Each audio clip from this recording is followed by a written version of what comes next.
And I'm standing back watching this family doing this, and meanwhile, people are spilling into the baggage claim area. And after a few minutes, all of a sudden, the baggage claim area, this is New York City, is filled with people.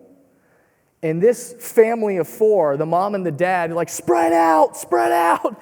And are standing there, and the mom and the dad are standing, here's one smart cart, and the dad's here, and the kids are in between them, and they're all have their arms out, and they've built this 12 or 14-foot fortress around the baggage claim. And anybody who's been to a crowded baggage claim, you know what I'm talking about, but that sound goes off, which for some reason we haven't come up with that a better sound, I don't know why, but that thing goes off. And so these hundreds of people that are around the baggage claim go running up. Some of them, of course, are already standing there, and we form what I call the human wall of entitlement. Where we stick our shins up against there, we form that wall so that nobody can actually see the bags, and then we all start jockeying for position, trying to claim our bag and knocking people out of the way. And if you're one of the few that doesn't get out of the gates quick enough, you stop to tie your shoe or get a cup of coffee or something, go to the restroom maybe, then you're late getting to this baggage claim, and you're stuck behind that human wall of entitlement. You're kind of jumping up and down, trying to see your bag, and you're trying to fight your way through it. We've all watched the, elderly person kind of, the bag's dragging them down as they're trying to get it off. And I watched this scene over the course of 7 days in 7 different airports, and I watched the same thing happening. And I kept asking myself, what does this reveal about the way that we are living with one another? What does this reveal about our lives if we find ourselves hovering too closely to the carousel, only concerned about what we think we need, what I need? If I'm too worried about claiming my space and only what I think I need, maybe it's time to step back from the baggage claim. And then maybe stepping back from the baggage claim is really about purpose. Stepping back in the madness of that crowd and thinking about who is it that I want to be? How am I purposefully going to enter this madness? Why do I do what I do? How am I going to contribute to this madness? Maybe stepping back from the baggage claims in our lives is really about perspective, stepping back long enough just to see that there are other needs, that there are other people standing around this baggage claim, and thinking about what are their needs and how can we collectively serve the needs of the people around this baggage claim. And maybe stepping back from the baggage claims in our lives is really about progress. Is stepping back to get purposeful, to have perspective, and then to think about how can we stimulate progress in the world.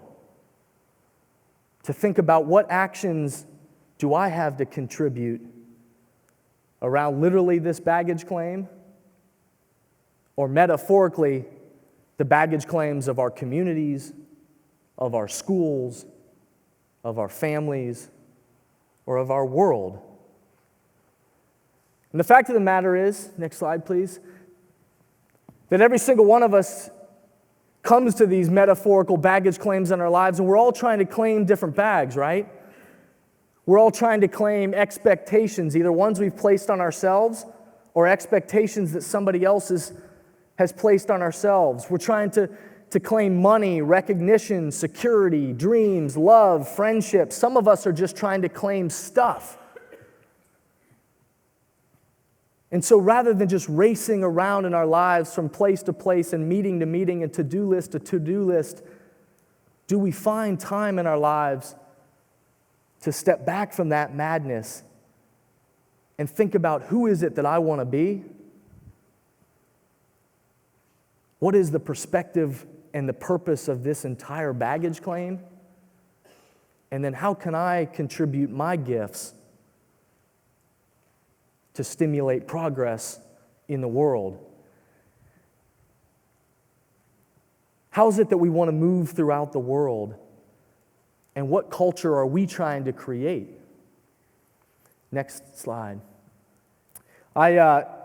I referenced earlier, but before I started this strange step back from the baggage claim journey, one of the things I was doing is I started this project in Columbus, Ohio, serving the homeless living outside of the shelter system. And I remember on one of our nights, we would go out, like literally out to these places where people were living under the bridges in tents in the woods. They literally had nothing. And just in the middle of downtown Columbus, you would have no idea that under the bridge that there were people living there. And I remember going out on one of our Thursday nights where people would come together and we'd pack up these meals, and then we would take these vans and we'd go out, and then on foot we would go and find these people. And our mission was very simple. We wanted to feed the hungry and clothe the cold. We wanted to share dignity and respect with everyone, and we wanted to love one another. And so we would hand them a meal, or we would bring them a blanket in the middle of the winter. And we would call them by name and look them in the eyes and just say, hey, how are you doing? How can we help? And I remember on one of our Thursday nights, we were visiting with some people that we had known, that we had built relationships with, and we had given them meals, and we were standing around talking to them and asking how their week went and talking about how we could be helpful. And they looked at us and they said, hey, Jason, have you seen the refrigerator man yet? I looked down and I said, the refrigerator, what are you talking about, the refrigerator? I don't know, the refrigerator man? And they said, oh yeah, well, if you just go down that path right there, and this is in the middle of the woods, there's snow all over the ground, it's the winter time, and they said, if you just go down that path, you'll find the refrigerator man. We said, okay. And so the group that was with me, about 15 people that night, we went trouncing through the snow, down this path in the woods, in the night in the snow, and all of a sudden we came up upon what appeared to be an abandoned refrigerator laying there in the snow.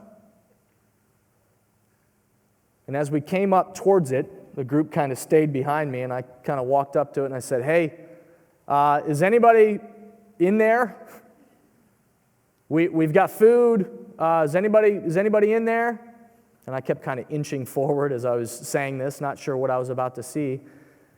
And as I got up closer, all of a sudden, this leg emerged from what would have been the freezer portion of the refrigerator laying on its side. And all of a sudden, I was standing face to face with this short little man, probably in his late 40s. And our breath coming out, and we stood there face to face, and he looked at me and he said, hi, my name's John, but everybody around here seems to call me the refrigerator man. I said, I wonder why. Huh. And the group behind me was kind of fighting back tears because they weren't sure what they were even seeing, that this guy in the middle of the winter with snow all over it was living in this refrigerator. And so John and I started talking about, could we get him a meal? Is he warm enough? Could we get him blankets? How could we help? And his first response back to me was, I feel so grateful that I found this refrigerator. I feel so thankful, and every night I give my thanks that I found this refrigerator. Because if I hadn't found this refrigerator, I would be sleeping on the floor. And so I feel so lucky. And after we talked to him and had this funny moment at the end of it when, we'd given him a meal and blankets and all this kind of thing. But you never know quite how to end that. So I just said, hey, can I tuck you back in? How does this work, And he kind of climbed back in and we laughed. And the refrigerator man was somebody that we went on to know for about 8 years. And I remember after that first night when I met him, going back and crawling in my bed at home, into my nice warm bed, and I'll never forget that his first spirit that he shared with us that night was a spirit of gratitude And that in the midst of no matter what were the obstacles that were in front of him, that he was choosing to be grateful and to make the most even out of a situation like that. And I remember crawling into bed that night and thinking, wow, what do I have to be grateful for? What am I worried about? What's going to be my choice today? Next slide, please. So you may be asking yourself, what does this have to do with why are we here? But the fact of the matter is that the baggage claim of education right now, that there's a whole lot going on, right? You all know this better than anybody. You are the experts in the room here, by the way. I am not. But you all know that around the baggage claim of education right now in our world, there are a lot of things swirling. There are a lot of people rushing up trying to claim their bags. There are a lot of obstacles, delays, and cancellations. You know, there are budget constraints. Everybody's being asked to do more with less. Things can seemingly feel like they're out of our control. All this talk about huge systematic reform, systematic challenges that we face, it all can feel very, very much like it's out of control. How could I even, what do I even do? What can I do? What's my place around this baggage claim? But what today is about, and the reason why I think we're starting off this way is because every single one of us has a choice. George Eliot is the one that said the strongest principle of human growth, or a principle of growth, lies in human choice. The strongest principle of growth lies in human choice. You and I, each one of us, everybody in this room right now, makes the choice. Just like the refrigerator man, how is it that we're going to choose to respond to all these things that are out of our control in our lives and around this baggage claim of education? And that William Arthur Ward said, we can throw stones, we can complain about them, we can stumble on them, we can climb over them, or we can choose to build with them. We can throw stones, complain about them, stumble on them, climb over them, or choose to build with them. And so at the beginning of a start of a whole new year, whether this is your first year or 35th year, every single one of us in this room right now gets to make a choice. Am I going to throw stones? Am I going to complain about these stones? Am I going to just try to climb over these stones? Or am I going to choose to build with these stones? That around the baggage claim of education, our success is not only going to be defined by the future structures that happen to this system, those are going to be important, but our success is going to be defined by right here and now today. How is it that we choose to respond to the obstacles, delays, and cancellations that show up along our path? And I remember hearing a guy by the name of Leonard Sweet talk, and he actually used Starbucks as an example. But he was talking about anything that is working in the culture today. And he threw out all these examples of things, you know, social media for sure, Facebook, Twitter, LinkedIn, all those examples. But also American Idol, NASCAR, fantasy football. He used all these different examples of things in our culture today that are working, that are thriving, and people are excited about. And he said every single one of those things, and Starbucks also, he used as an example, follows this epic model. He said every single one of it, if it's working in the culture today, it follows an epic model. And what he meant by that, and I'll use Starbucks as the example, is he said, you know, when Starbucks was just starting, and I confirmed this with Howard, that it wasn't about the coffee. In fact, when they first started Starbucks, they weren't even talking about the coffee. They said, first, we want to create an experience for people. We want to create a place where from the minute somebody comes in through the door, we want an experience, a place for somebody to come into the community where people come together. That's what we want to create.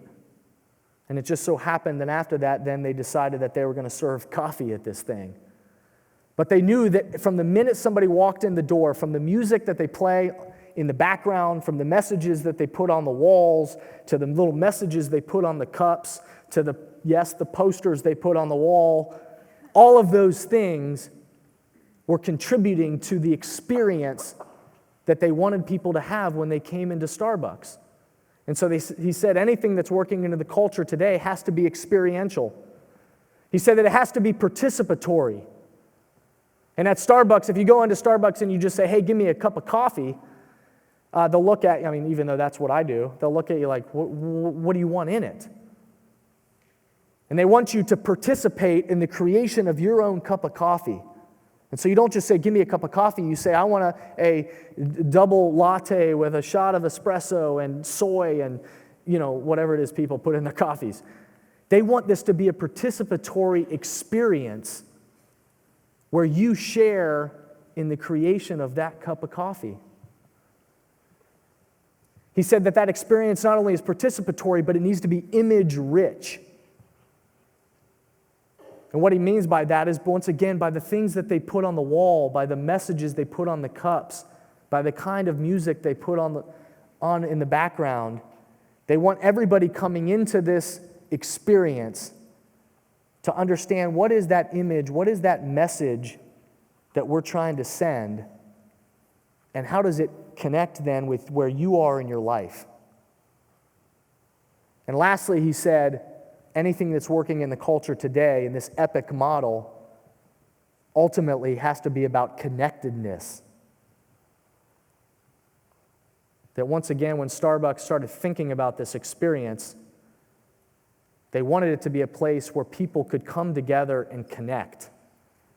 A place where people could come and have the most significant conversations that they may have in their life. A place where people could sit across from each other, look at each other in the eyes, and share meaningful conversation. That everything about this was about connectedness and connecting people, connecting ideas, and ultimately connecting our world. And so I share that with you because I want to invite you to be thinking about, is your classroom an epic experience? Are your buildings an epic experience? From the minute somebody shows up on your campus, from the custodians to the staff members to the teachers to the administrators to everybody that comes together and collaborates, like this is a beautiful example of that. Does everybody come together to create that experience that is epic? An experience that is participatory, image-rich, and ultimately about connectedness. Are we offering students just a transactional experience where you come in and just get something and leave? Where you come in and we shoot you with the fire hose of knowledge that I have to give to you? Is that what we're doing? Or are we inviting them into not a transactional experience, but a transformative experience? One that lets them participate in the creation of this cup of coffee. One that's very clear what the image and what the message is, but ultimately that invites people to connect to each other, to connect to ideas, and connect to how their gifts will contribute to the world. Is your classroom, your building, your school creating an epic experience. Next slide, please. So my invitation for today for you is, and I know that you all are going to be you've already begun to get hit with the fire hose yourselves, you know? And so there's going to be a whole lot of information coming at you today, and you're just trying to get yourself back into the swing of things. But the reason why I think we wanted to do this is not because, oh, hey, we got to do something again that just motivate people and rah-rah, and this is what we do. But from what I've understood, that this is a very intentional and purposeful coming together of two districts that are saying, hey, this isn't just about rah-rah, but this is about providing space for you all to step back before you enter that madness and to get very purposeful again as to why you do what you do, whether this is your first go-around or your 35th, to make sure you're taking some time and space before you dive into the logistics to think about why you do what you do, to get that bigger perspective. But also take time today to think about how you're going to individually stimulate progress in your own work and collectively around that baggage claim of education. So I invite you, here are 4 invitations for today. I want you throughout the day to just let these questions, and they're very simple, but they're ones, unfortunately, I don't think we ask ourselves often enough. Force yourself to connect back to why is it that you teach, or why do you work for the district, whatever your role may be. Why am I doing what I do? Not logistically, but purposefully. Why do I teach or work the way that I do? Is it just because I'm showing up to the baggage claim and just running up and putting my shins up against it because that's just the way we do it and I've never thought about doing it any differently? Or is there room to say, yeah, why do I do it that way? And maybe there's some new ways to do it slightly differently. What does it feel like to be taught or to work with me? A question that I'm not so sure we ask ourselves often enough. Is this just a transactional experience, or is this a transformative experience? What does it feel like to work with me? And lastly, to ask ourselves that question of how can I stimulate progress today? What are the actions that I'm going to put into motion that allow me to stimulate progress in my own work, in my own area of this big baggage claim? What specifically am I going to do? Next slide, please. And here in closing, I just want to tell a couple of last stories and a couple of ideas. The first thing I want to say to you, and this is on behalf of people that aren't able to be in this room, thank you. And this might be the most important thing that I say all day today, is that I honestly believe that. Thank you for what it is you do. Thank you for the relationships that you build with kids. Thank you for the fact that you value the learning process. Thank you for being people that wake up every day and say, around that baggage claim of education, I'm not going to just throw up my hands in the air and say, oh, well, it's not going to get any better anyway. And instead choose to say, how can I participate my gifts and contribute them in the area that I can control? So honestly, from people that aren't able to be in this room today, I want to just say thank you, because you're the people that make this whole thing come together. Everybody's heard that, I'm sure, that starfish story, the famous starfish story. But it's one that I have to get out and remind myself every once in a while. I've heard it 1,000 times, and every time I hear it, though, I need to hear it again. But you know the story, I'm sure, that the guy's sitting on the beach early one morning in his lawn chair, having a cup of coffee, which, by the way, I'm sure everybody here has gotten, thousands of these mugs from kids, right? And so, you're welcome. But the guy's sitting on the beach in his lawn chair, having his cup of coffee one morning, he's watching the sunrise, and he's sitting there, and down the beach a while, he notices that there's millions of starfish that have washed up on the shore. I mean, millions, they're everywhere, these starfish. And way off in the distance, he sees somebody, this young woman, walking down the beach.